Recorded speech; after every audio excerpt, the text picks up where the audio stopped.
1, 2, 3, 4, 5.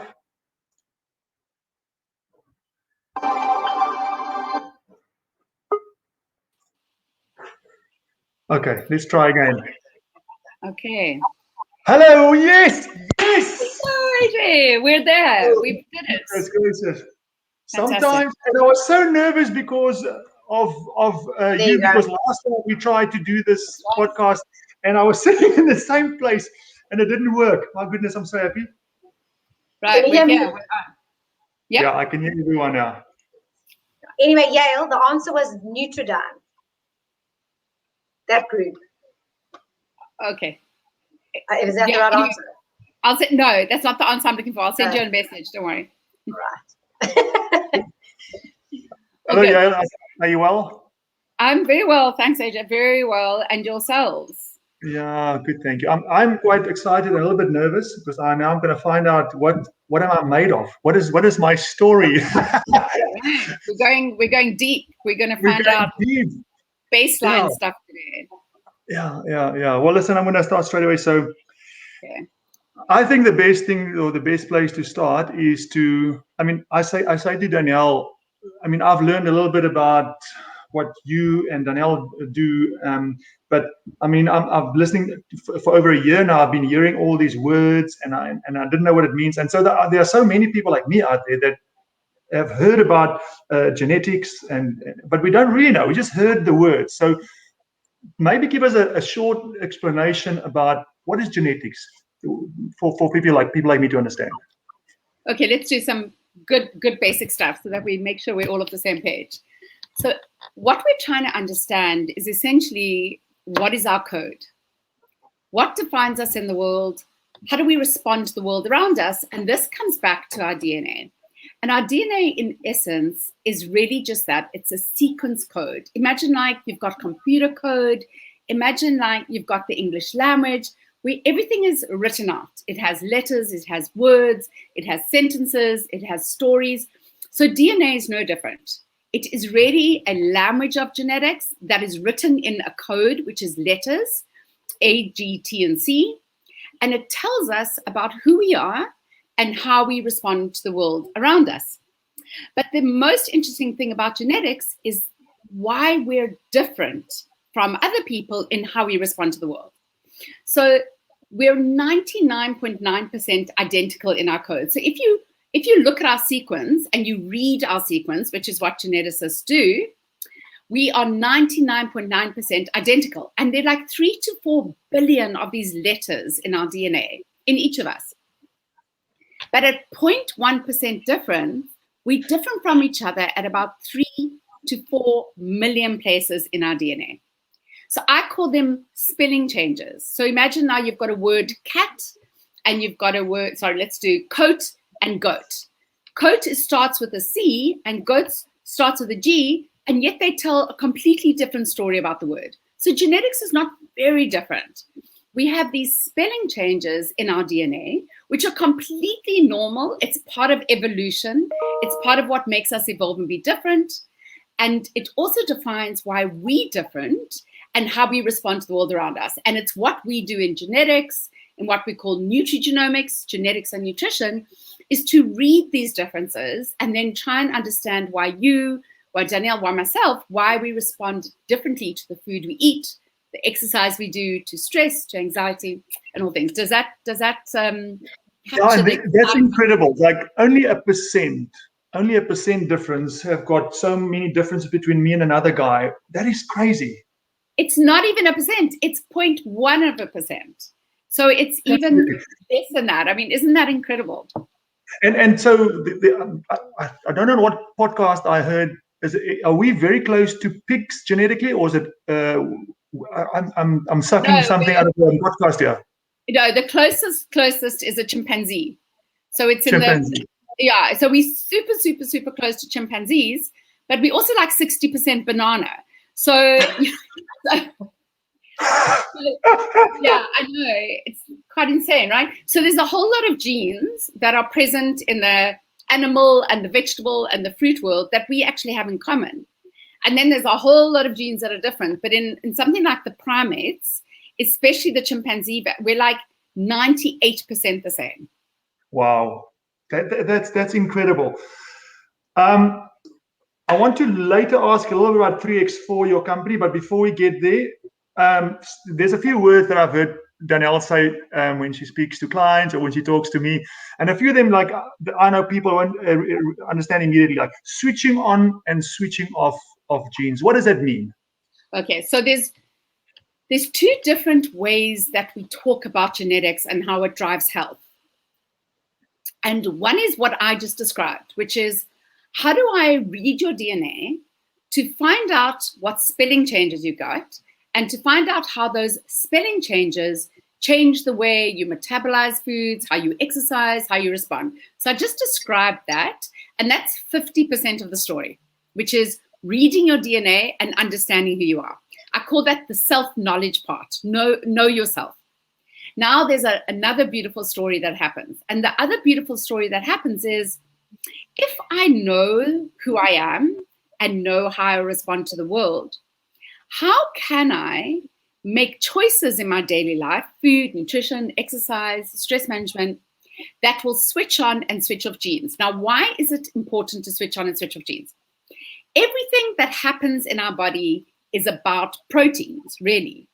And when I use the word protein, I'm talking about things like hormones, enzymes, brain messages, neurotransmitters, all these amazing things.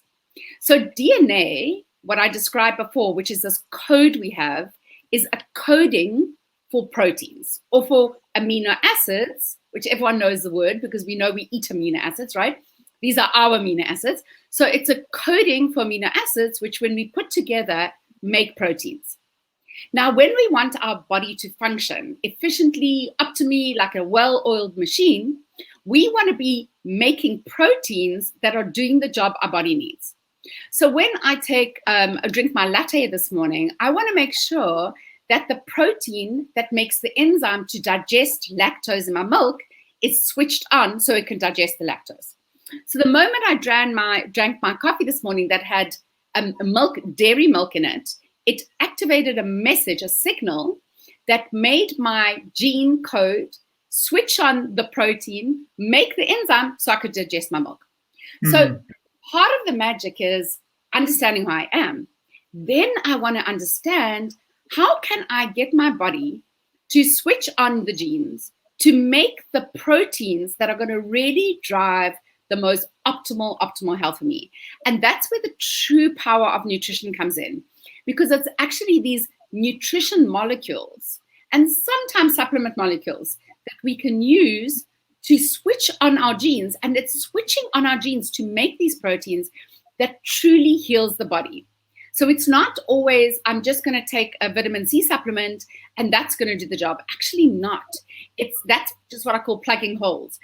Mm-hmm. What can we choose in our nutrition that will make our proteins at the right time, in the right amount, to help us heal our body? I hope that helps. Let me repeat and see if I hear this right in my broken language. So is there an echo on the side?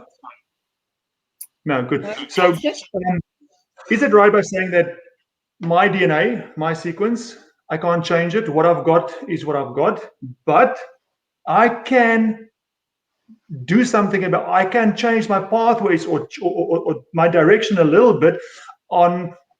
You'll probably talk about epigenetics in what I eat and what I do, in my mind, what I believe in. So you dealt a card, good or bad, whatever, you've got that thing, but that doesn't mean you have to stay there. You can change your destination a little bit, but from external efforts, 100%. Correct? 100%, you got it right. So what I call the insight, which is understanding your DNA, what you got, what I got, I'm born with it, I live with it, it doesn't change, is what I call your baseline, right? Then knowing what we know about you, we can drive decision-making to optimize your health by understanding where we need to focus intervention, what the interventions need to be, because now we're going to, in a way, compensate for what we found to optimize it. And we can. That's the great thing about nutrition and about exercise and all the lifestyle decisions we made, is we can absolutely optimize it. And you use the word epigenetics. So I tend not to use epigenetics because it's such a really tricky word to use. but everything that I described around the daily choices we make, and when I say daily, I mean the macro decisions we make. Every single decision of every minute of every day will impact the way our genes behave. And that in total is called epigenetics. Right. So you used the very fancy science word, but actually it was describing this idea that we can make really important macro decisions, not these big decisions of, I'm going to exercise more, I'm going to eat more vegetables. I'm not interested in those decisions. I'm interested in the decisions that you make from the moment you wake up. Every decision of the day is having an immediate impact on which genes are behaving and expressing themselves and optimizing your health. Amazing. So we are going to, for those people that are listening, we are going to unpack my DNA now with Danielle. Before we do that, I just want to ask you, I mean, your business story is phenomenal. I mean, 3X4, you guys, South African company, you are now attacking the US, and I see what Danielle and them are doing. Tell us a little bit about 3X, man. I'm very proud of you guys. Thanks. Yeah, it's been an amazing journey. So I have been in this field of nutrition genetics for 20 years, and I've been involved in many, many companies, building genetic tests, building an education company, teaching this to health practitioners.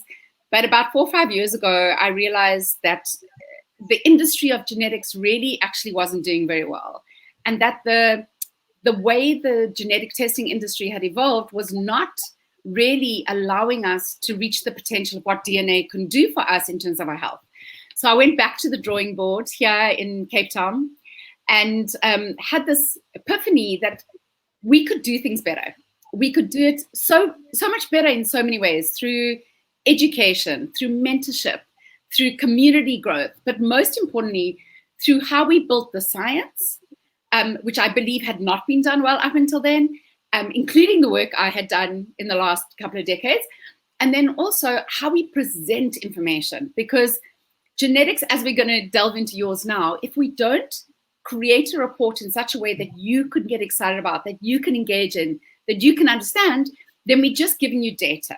And we never wanted to be another lab report, another cholesterol. Anyway, so that's the story of 3X4. I managed to get an amazing angel investor who's a friend I've known for like 13 years, which got us up and running, got us launched.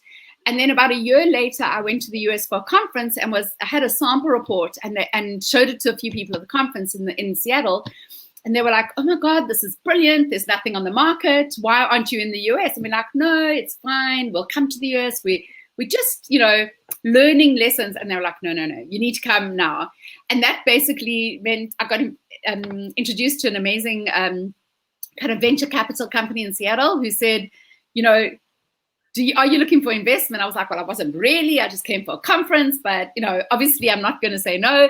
And that started an incredible journey of getting an American investor and then actually setting the company in the US. So the main company is actually a US company now, but obviously we keep a huge office here in Cape Town because we have such outstanding people in South Africa. We don't need to go to the US for everything.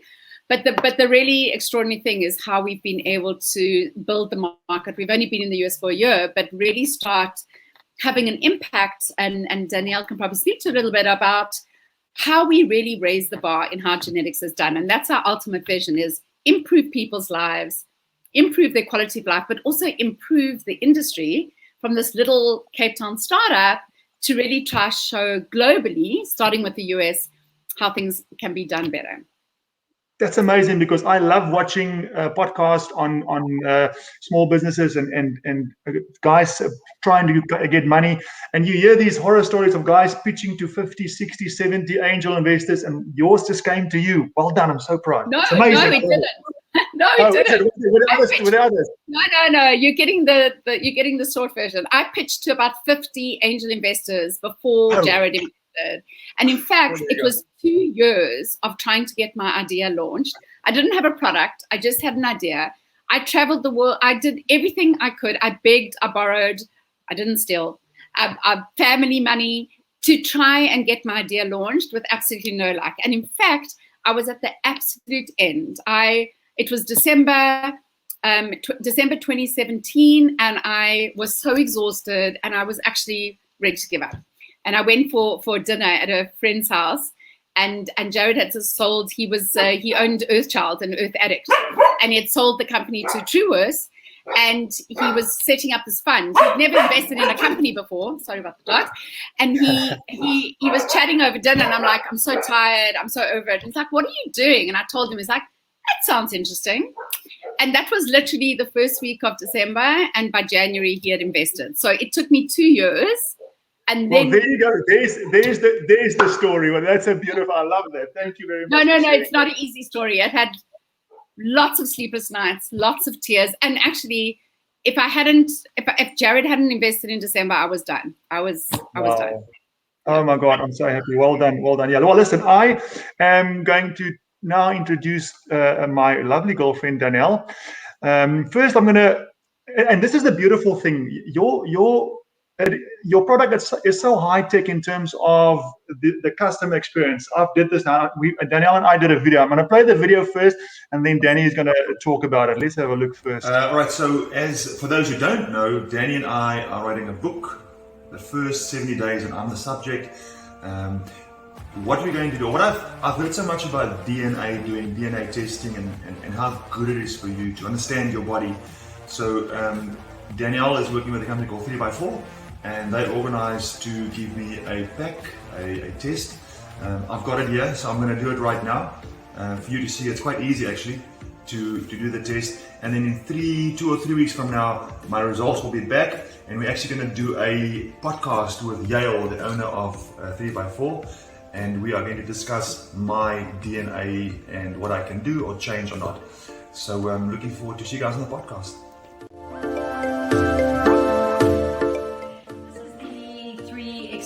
Genetics kits that you'll receive, and you'll notice that there is a code, and you'll need a QR scanner, or some phones, when you open your camera, it'll just read it, and then what comes up is a link to a portal. On the portal, you'll fill in all your details, you'll put in a coupon code if you have one, it'll take you to another payment portal, and you'll make a payment from there. And then on the inside, this is where you're going to find your DNA kit. You open it, and then you're going to take the swab.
Now I'm just waiting for my results.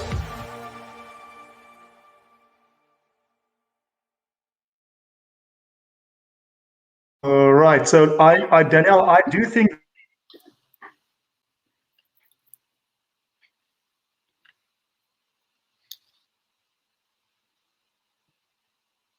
that if okay, are we back? Okay, yeah. Okay. So I'm so glad I've actually kept that video, because some people get a bit confused on how to do it when the swab kit arrives. They don't know what to do. So I've actually sent it to a few people, because we now drop ship kits because of COVID. And it's actually much easier as well, because then they don't have to come into your room. It's a awesome video. So well done. Amazing. I loved it. I absolutely loved it. Yeah. So AJ hasn't really seen his results. I emailed him the PDF this morning so he could upload it. But it's quite interesting. There's 2 gene variants in his results where people freak out. Yale, like that MTHFR, and there's one called the ApoE, and people get so stressed about it. But what's so interesting, and it's happened 3 times actually in the last 3 weeks, where someone has, this ApoE, but actually the information pathway is not highly impacted, which I'll explain in a bit. And so, I always say to people, especially if they've done a test years ago, and then they do this one again, then they say, I have ApoE or I have MTHFR, and then, you just to say that one gene is not so powerful. And this is the reason I really love 3x4, is that it's these pathway-based results, puts everything into a little bit more perspective as to highlighting one gene variant. So, as Yael said, the genetics, it is a part of who you are, and I'm going to ask AJ to tell us in a little bit his family history. So often when I know your family history, but the listeners don't, and then I look and I go, ooh, yes, no, I see all of that. I feel like, I can fit into all of that history. So it's a part of who you are, but AJ leads a very healthy lifestyle in terms of nutrition, you exercise, in terms of like spirituality and emotions, if you meditate and things like that. So it's almost like the lifestyle that you're living now, actually you'll see will suit your genetics. But as Yael said, it's all your word, AJ, epigenetics. It's more like the little decisions and the little actions that you take every day can actually say, well, this is my blueprint, and that's all the stuff that I have, but I don't actually need to become all those things. Yes. So, AJ, your story, a little bit about, if I had to say to you, right, you coming to me, and I'm going to say, tell me a little bit about maybe your parents, and maybe tell me a little bit about your medical history. We're going to leave the rugby out, right? Because there's millions of injuries there. No, so not injuries. Later. Yeah, we will touch on that, because we can see why you're a good rugby player. I think there's all this power. We can see that. Yeah. So but actually, if you want to talk about that now to start, okay, because everyone knows that you're a South African rugby player, and they're probably wondering, is it there? And so I don't know if you want to pull up the report. Sure. And go to, so first I just want you to, that one page with the pathway-based results. And if anyone's ever done, and I don't want to mention names, but if everyone's done another genetic test, you'll see like a traffic light system or some other kind of system. So the pathway-based results are so nice because it's based on like a color code or a color impact. And it's how this pathway impacts your health. So you'll see there, like the purple is where we need to really sit our focus on, and the blue is more moderate, which I'll talk about. Dark purple is probably the most important things to look at, and green is kind of low impact. But just in saying that, in terms of, like, let's say inflammation is moderately impacted, it doesn't mean we need to ignore it, because a lot of things that you might have done in your past will switch that on. So if something is moderate, it doesn't mean we don't need to worry about it. It just means okay, let's remember that over there, and things that we do can switch pathways on as well. So it's pathway-based results, and I think for a practitioner and for someone looking at it, you can look at this page and go, oh, those three things is really important. I need to focus on those, and then these other, purple. So where you see the purple, I think in Yael's those case studies we do, they talk about following the purple. And so if you scroll down, and like I said, we're not going to do everything because you don't have time. But if you go to activity, you'll see past the systems page. And these are all the graphics that you get, and it's so lovely because obviously depending on what your impact is, the graphic will look different. Sometimes it looks a bit scary, like a fragmented DNA, and sometimes it looks really nice. Okay, so the next page, past energy, AJ, and then to activity. So we'll start with your sport there. It's this one. Okay, so maybe minimize it so we can see the screen. So make it smaller so you can see the whole. Okay, let's see. Yeah. Ooh, too much. Like that, cool. Okay. Yeah. So the only, that's nice. So the only time sorry. the only time where purple is a good thing, because some people start hyperventilating when they see all their purple, is in activity, actually. And so it's really interesting when we look there at endurance and power. Low impact means how do you respond to endurance training? So, you have maybe not as much response to endurance training, but by no means that you cannot go for a walk or a run or a cycle. But I know AJ doesn't really like running and cycling and swimming, doesn't really like it.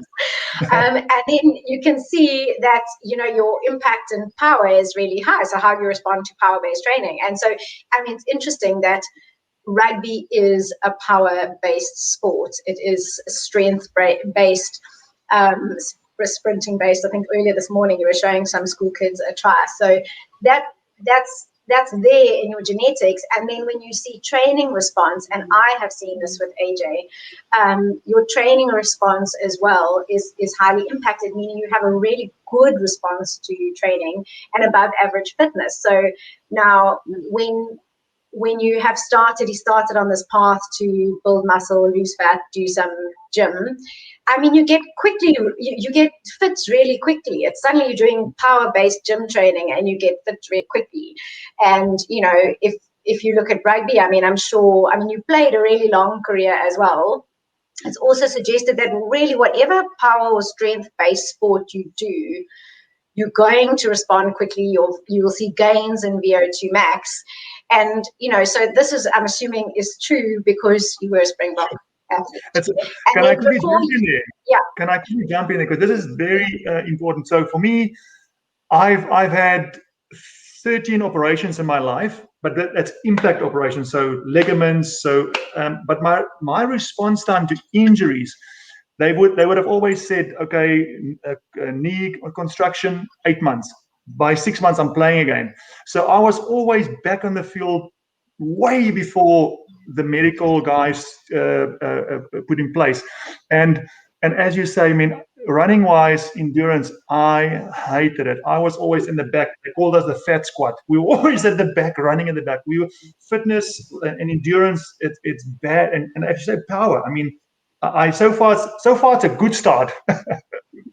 Yeah, so I've printed, at the back of the report, there's all these lists of snips at the end, which for most people, when they look at it, is probably overwhelming. But it's actually like the only page I use. So that's the bit I use when I'm chatting to people. And so you'll see there at the bottom, at the top there of that page, it says your impact for injury is quite low. So, but now we have to take out freak injuries. So obviously, when you're getting tackled by someone and you break, that's, someone steps on you and you break a bone, that's not your genetics. So your risk of injury is low, and your recovery, which is at the bottom, was also moderate. And when we looked in that list of the gene variants, it really came down to a bit of inflammation. And remember, your inflammation pathway was moderate. So being a Springbok Sharks rugby player, you would have had physios, you would have had massage, you get in your ice baths. I don't think you were probably eating such a good diet, but you're also a lot younger. So if you're controlling inflammation, according to your blueprint, then your recovery is probably quite good, and you were adding all of those benefits. Not many people get into an ice bath after every training, so it's no wonder that you had like I say, a good career. Then your blueprint, you didn't really get injured a lot. Let's say I'm talking about maybe a tendon injury or muscle tears, and you played also until you were 36. Absolutely. Yeah, no. When I said a lot of operations, like I said, it's impact stuff. I had very, very few teared hamstrings or stuff like that. It was all impact. So I agree. Yeah. And so now, but I want now you to tell everyone about your life change in your nutrition. So, you're Afrikaans, you came from Batuli, you ate a certain way as a rugby player, especially lots of red meat. And so when you were 40, that story you told me. Yeah, so it is an interesting thing. I grew up on a farm, Afrikaans people, we eat good food, but in all the food there's butter and there's sugar. I'm on a sheep farm, so we've got boerewors, bacon. I mean, proper Afrikaans rich food. That's what I grew up on. Mom and dad weren't. I wouldn't say that they did a bit of sport when they were kids, but they didn't train. They're farmers, right? And my mum died of cancer pretty young. I'd say late 40s. My sister's going to kill me now, but I think that's about the time. And my dad also got cancer in his late 50s, died in his early 60s. And we always thought that we under pressure with cancer, because mom and dad both passed away of cancer. But in my personal thing, because I was so scared, I watched a program called What the Health one day, and I thought. What I should say is by then, my cholesterol has been tested for 7 years, and every year it went up and up and up and up. And the last 3 years, it went like a hockey stick. And my doctor said to me, "Listen, it's you have to take these medicines." And I don't like to take medicine, so I didn't take them. And I watched this program called What the Health, and I thought, let me change. I'm going to take a chance here. And I just went from the Sunday afternoon to the Monday morning. I went vegan. Chucked away all my plant products in the house, meat, and filled it up with plant-based products. And I thought I was going to do it for 3 months. And 4 months later, I actually remembered, I was supposed to go and test already a month ago. So I went back. So 4 months later, 7 years climb. And within 3 months, my cholesterol, all three levels, back to normal, no medicine at all. And so I was vegan for probably a year and a half, 2 years, really strict vegan. Kept on testing myself. I stayed normal. And in the last few years, I kind of gotten myself into a very nice average of, if I come to your house, I'll eat a 300-gram steak, no problem. In my house, I try to keep it plant-based. And so far, so good. My cholesterol just stays normal. I think that's what you're alluding to, Dan. Yes, I mean, there's actually I don't. When I say your DNA, there's so much. Like we could never do it in an hour. I look at I've got to talk about methylation, detoxification, your vascular health, your cholesterol, and your blood pressure. I haven't even got your appetite, which we don't need to talk about that now. But there is a lot going on. So often, with someone like you, I would do one session, go absorb that, and come back. But I mean, it's so interesting. I don't actually know where to start, but I'm going to start with on something on what we call on the cellular level, and one of Yale's favorite words is starting upstream, because often what happens in a cellular level, obviously it's like a cascade, and it affects what's happening in systems, and it affects what's happening in your cardiovascular health. And so you do have that magic word, that MTHFR, methylation. It is highly impacted. It's not very highly impacted. It is highly impacted. And so I always say it's a little bit like, like your engine. It does everything. It's how your body handles inflammation. It's how your body, or it affects brain chemistry, should I say that. It affects your energy metabolism. It's how you repair DNA. So often with people who don't methylate well, if I can say, they often seem to know it. They either seem to feel like, okay, I'm tired, or maybe you get stressed very easily. But in your case, when you saw your vascular health, because they actually linked, if I'm looking at this piece of paper over here, that MTHFR sits there under vascular health as well. The enzyme activity, it's associated, the MTHFR gene variant you have is associated that it's like only working at kind of 60%. And so that can lead to higher homocysteine levels, which can be associated with having a higher risk of arterial disease, of cardiovascular disease. And in fact, if you're not methylating, or if you're not preparing DNA properly, then also damaged DNA can cause things like cancer. So the methylation kind of works on your vitamin B cycle. And like I said, we don't really have time to look at your nutrients, but when you do look at your nutrients, this page is over here somewhere, it shows us that your folate pathway is very highly impacted. And so you have a reduced ability, or potentially have the reduced ability to activate folate, which you need a lot for methylation. And so if you're not able to activate folate, and maybe you're really stressed, and maybe your diet has a lot of toxins and you're pushing the boundaries and you're methylating poorly, then that has the potential to switch on that getting heart disease, and maybe damaging DNA, not repairing DNA. And so for you, I would tell you to focus on having a diet, I hate the word diet, but a lifestyle high in vitamin B complex foods, which I think I think before we did your dinner, I was like, you really need to eat more leafy greens. So eating more leafy greens, having more magnesium-rich foods as well. So your avocados, your citrus fruits, your nuts, and your seeds.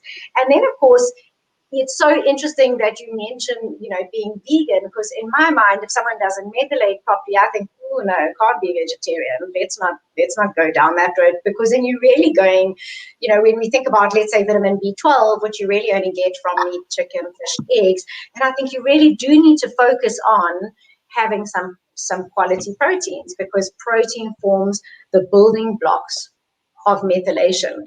And then if we take nutrition out of the equation as well, when we look at lifestyle, I mean, things like a lot of stress, a lot of medication, toxins, a lot of alcohol also can highly impact that methylation path and put a lot of strain on it. So, someone with an impacted methylation pathway, I would say, right, you might need to take methylated B vitamins. Let's have a look. Let's test. I prefer using food first. You definitely need to focus on vitamin B-rich foods, but then also, how are we going to get rid of stress? Is it yoga? Is it going for a walk in nature? Is it a little bit of meditation? And then, so medication. So I think you mentioned, in rugby, you used to live on anti-inflammatories.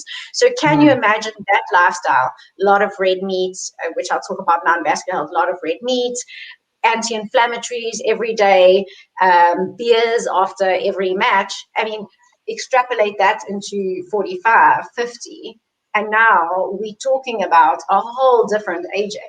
We're talking about someone who has the potential to have very bad heart disease, not to repair DNA, and then you've just got to look back at your family history as well, and you can probably see. You always said, your mom and dad weren't healthy. And so you can see how choosing, as Yael said, making different decisions can express your blueprint, express your genetics, and create a very different destination of health. Do you have anything else to add? Yeah? No, that makes a lot of sense. And I just got to realize, listening to you now, thank goodness I've started eating a little bit better 7-8 years ago, because like you say, when I was playing, we was told you really eat what you want. You a lot of meat, like you say, we eat a lot of meat, get proteins, you got to get big boys. Thank goodness I've kind of changed a little bit, because it makes sense now. Yeah. And then I think, sorry, Yael. No, I just wanted to put in my 2 cents. I think it's fascinating. I'm just sitting and listening, and obviously it's fascinating listening to your story. And while Danny's been talking, I've obviously been looking at your gene results. And I would have picked up exactly the same things that Danny. For me, it's very interesting 2 things. Your experience with your blood, your cholesterol is entirely written in your genetic results. Yeah. Both your susceptibility to have high cholesterol when you're making bad decisions and eating a very low vegetable diet and very high protein diet, it was inevitable. And particularly because not only do you have the gene pathways, which are in purple, that are telling you that's going to happen, but that you have a gene called ApoE, which is what we call a hyper-responsive gene variant. The spelling change, that's hyper-responsive, that when you make very good decisions, your cholesterol will go down more, and you made a really good decision around taking statins for your cholesterol, because that gene actually tells us that you're more responsive to dietary change than you are to drugs. Wow. And that's not true of everyone, right? Not everyone is as responsive.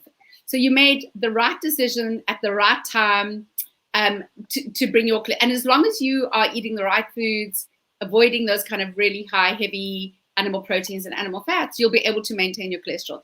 The other thing that was really interesting to me is your parents. They both died from cancer really young. And I was looking at this, and I mean, Danny hasn't mentioned it, but detox is, I would have actually focused more on detox and regulation, but especially because of the story that you told us about your parents. And so my question was, what were they farming? What was the farm? So we were in the Southern Free State, and it was a sheep farm, mainly. So was there any exposure to any pesticides, fertilizers, what the sheep were being sprayed with? Yeah, I would imagine. Look, we weren't really big in crops. They were crops just to feed the sheep, but not on a big scale. And sheep always got dosed and dipped in the normal stuff. So, yeah, I would imagine. Because I almost would have expected your parents to have become chronically ill with more vascular. But the fact that it was cancer is very interesting to me. And the fact that you've got purple in detoxification is this decreased ability to clear toxins from our body. And also decreased ability to manage. And hormone balance. And exactly. And exactly. And there's hormone balance. So for me, that would be something that I'm sure Danny will work with you around making sure that your toxin exposure is as low as possible, upregulating, switching on all the genes in detoxification, because one of your susceptibilities is going to be around your parents' history. Now, you're already doing so many good things around that, but you really want to make sure that your toxin exposure and your detox are absolutely optimized, because it sounds like you're managing your cholesterol really well. Yeah. And then I want to hear about appetite. Oh yeah, so just that was the other thing, was the hormone balance and the detoxification that I was going to talk about, and it was more that he had the COMT AA, so I was thinking more because AJ always says his dad ate a lot of red meats, right? And so were there steroids maybe, but I don't know if you would know, maybe younger. No, steroids, no. Yeah, so maybe in terms of in the sheep, hormones that they gave the sheep as well. Yeah, it was a full sheep farm on the side there. There was none of that stuff. Yeah. Yeah. So, but already, I mean, I've managed to get him eating, actually, like from a year ago, chopping some raw broccoli and cauliflower into his salad. So that's quite important. But I think currently his lifestyle, there's not a lot of toxins. Yeah. Yeah. Can I ask? But that is a whole other thing to talk about. I know Yale has got 10-12 minutes left. Can you touch on one more thing, Danny? Like I say, there's so much in your DNA, because there's even blood pressure. But I mean, that's a whole. And so what's really interesting though about your blood pressure as well is it's not even like a salt thing. It's a saturated fat thing. And so most people, when you say blood pressure, oh no, don't eat salt. I mean, not that I'm saying salt is bad for you, but for you, you've got this, what we call this the ACE deletion, and that's kind of associated with essential hypertension.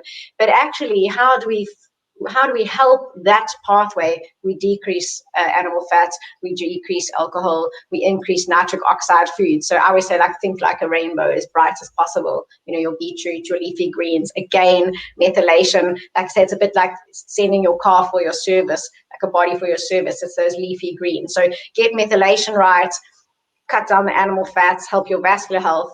But like I said, there's so much here. I can't even put it in an hour. I know we're not touching on everything, but now if you appetite. Yale wants to hear about your appetite. Yes. I want to hear about your appetite. The genetics I'm looking at are telling me that if you didn't, this is what I'm reading in the genetics, and I don't know your history, right? Sure. So just looking at your genes, what I'm seeing is that if you weren't exercising in the way that you exercise, and if you weren't making really good decisions around what I'm eating, how much I'm eating, and how much I'm exercising, you would have the potential to gain weight, quite a lot of it. And you are quite driven to eat. So when you are exposed to beautiful, abundant, delicious food, you are very likely driven to eat quite a lot of it. So that's what I'm reading in the genetics without actually knowing anything about you. That is incredible. No, it's incredible, because I retired. No, let me go back. I played rugby in Italy when I was 23, 4, 5. And we only trained at night for an hour and a half because it wasn't professional at the time. So during the day, I was hanging around eating good Italian food. We only trained a little bit, and I was still a lighty, so I didn't push myself. And I went up to 120 kilograms. And I told Danielle, I had stretch marks on my thighs here. That's how big I got over those 3 years. And later, and then I obviously started playing, but I was always big when I played, eating, loving food. And then I retired, and I thought, you know what? I've trained my whole life. No more training. I'm stopping training. And for 2 years, I didn't train. And we went on a surfing trip to the Maldives with a few friends of mine. And we came back, and everyone gave their photos to each other. And I saw photos of me, and I was disgusted with what I looked like. I was so big. And that's about 8 years ago, 10 years, no, I'm lying, 12 years ago, when I started really training hard, and then obviously changed the way I eat. But still, right now, I love food. I often see what I eat and what Danny eats, but she's small. But still, I'm thinking, yes, I shouldn't eat this much. But so my genetics though, my appetite and satiety pathway is low impact. And it is. I know exactly when I'm full. I've got a good control. And it's not because someone told me. It's just, and I see it in my daughter. The one daughter exactly the same. The other one, off the charts, as AJ. But that's exactly it, Yael. So it's got to do with like your leptin levels being associated maybe a little bit higher. Does exercise help? Yes, it does. And you do. I mean, you exercise really well, and often we say with exercise that makes you not hungry, but sometimes it takes away that I want to just snack all the time, and then also a little bit of kind of weaker or insensitive reward system, so a little bit of addiction going on, and it's true, Yael. If AJ eats something and he likes it, he will easily eat another bowl. But so, that addiction. So I normally tell people, how can we give you a dopamine hit instead? And so you can go for a run, or you can exercise, you can, phone a friend, listen to a podcast, something like that. So, and I think as well there with the, again, there's a bit of insulin or potential for insulin resistance, again, with the saturated fat. So again, it depends on the type of food you're eating. So maybe, if you're eating a lot of like that high fat food, or like you like it and you want more, so changing to a more vegetarian diet would help. It's higher fiber, would keep you feel fuller for longer. And then also, what is super interesting, like I said, there's so much in your DNA, is that his dad had diabetes at the end of his life, and your dad was also overweight. So very similar. And a lot of it comes down to, that's why I said at the beginning, exactly how you're living your life now. It's like you knew all along, but we can see it there. And when I look at your glucose and insulin pathway, a lot of that is also due to like a poor response to oxidative stress. And so AJ says his father, or your sister told us the other day, that his father developed diabetes when his wife died. And so I think that's also quite interesting, the stress. I mean, that can go back, like I said, there's so much. We can go back straight to mood and behavior, straight to the COMT, SNP, the vulnerability to anxiety and to stress. All of these things tie together. It's very difficult to try and like I say, sit here, because I can talk about 20 minutes on one pathway. And I see he's got the DRD2s as well, DRD2, DRD4. Yes. So basically, there's this idea in weight that we lack self-control, or that we don't have willpower to control our eating. But when we look at the genes that you're sitting with, your genetics are actually a huge driver for you. I see food when you eat it, or I want to switch on what our feel-good hormones, what Danny was referring to as dopamine, one of them, and there's a few of them, that when we want to feel good, when we want to switch on those feel-good hormones, we can resort to different things. So some people will take drugs, and some people will drink, and some people will over-exercise. And many of us choose food, particularly carbohydrate foods. And carbohydrate foods do actually switch on these genes. And so it's not a good choice necessarily, but it is a behavior that we find to be able to make ourselves feel better. So you have quite a few of them. It's also interesting. I'm always interested when I see genes like you've got, like the DRD2s, the COMT, where we see elite sportsmen. We often see them in elite sportsmen because it takes a certain mindset to so single-mindedly train that hard and be focused on the outcome of their training. And it's not like I wake up in the morning, I'm like, I think I'll do some exercise, I won't. It's not an option for you. And so you've almost used exercise and training to manage what we're seeing in your genetics in terms of upregulating, but also in terms of being a great sportsman. Because the best sports people often have these dysregulation of brain messages which make them feel better. And they turn it to their advantage. So they use exercise as almost a drug to make them feel better. So you've got a fascinating genetic profile. It's amazing. I call them highly functioning. I said you're very highly functioning. Highly functioning. I mean, I think what Danny's saying about highly functioning and what Danny has said, and I know I'm getting to the end of my time, so I just want to mention is that it's so fantastic when you see someone who, because genetics is just what we inherited. It's our baseline, which is where we started the conversation. Yeah. And what you've done is, without our help, actually, you have made some excellent decisions, which will enable you not only to manage your weight, but to prevent cancer, prevent heart disease, be more functional, more cognitively functional, clearer mind, clearer function. So you've made some really good decisions. And I think, not everyone can walk that journey where they figure it out themselves. But the one thing I will say about genetics, that even if you figure it out yourself, it's always so useful to see it in your genes and understand why the decisions you are making are not a luxury for you. They are the rest of your life. Yeah. That you don't have a choice of saying, I'm not going to train for 2 years and I'm just going to go eat pasta in Italy. Like, you don't have that choice. When you look at your genes, we're telling you why the changes you've made have been so beneficial, what would have been the outcome if you hadn't made the changes, but also that this is your life. And this is your health journey.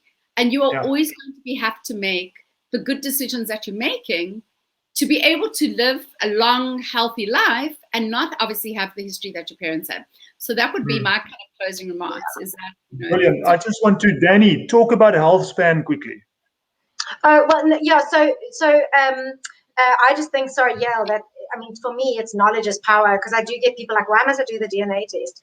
And I actually say, man, if you could do this in your 20s, then you can go so far. Like, literally, you can tailor your choices to your DNA. And people always ask me, can I come back in 6 months if I follow this and redo the test? And I'm like, no. That test is that test, and those colors will never change. And like you say, it's just the choices that we make can keep them switched on or off. But so health span, there's in the US, they say that the average lifespan is 79 years old. But the average health span, so how many years are we healthy in that lifespan, is only 63? 63 years. And then I think that is 16 years of being unhealthy. And, AJ, again, if we look at your parents, they were about that age, right? And you have to look at, they were living on a farm. We don't know much about the toxins because you're unsure about that, but we know it was there, the methylation. They ate a lot of red meat, the full fat cow's milk, right from the cow, you told me. So and one of them had the ApoE4. We know that. Yeah. So because that's the two strands. So you got that one pop star variation from one of them, and so I think with health span, I normally tell people you really want to get your health span to match your lifespan. You want to get the most life in your years. And the best way to do that is really, to go inside. If we've got all this knowledge at our fingertips, how amazing to know what you really need to do. So like for me, how amazing to know that I just need like antioxidants, like throw them in my face. And that's how I'm not going to get lupus like my mother, because I can see it in my genetics, you know. And that's just incredible to be able to go, that's what I need to do. That's how I need to live, and these are the choices I need to make. Amazing, amazing. Okay, well, listen, guys, we're done. Thank you. Yael, thank you so much. I really appreciate this opportunity to spend some time with both of you. It's incredible. Thank you so much. And good luck in the States. I hope you guys clean it up there. Thank you. And good luck. I can't wait to see the book. Want to see how it all ends. Looking end of the year, it's coming out. Thanks, the first 70 days. Looking forward to it. All right. Thanks so much. Thanks, Danny. Bye. Bye-bye. Cheers, guys. Bye. Bye.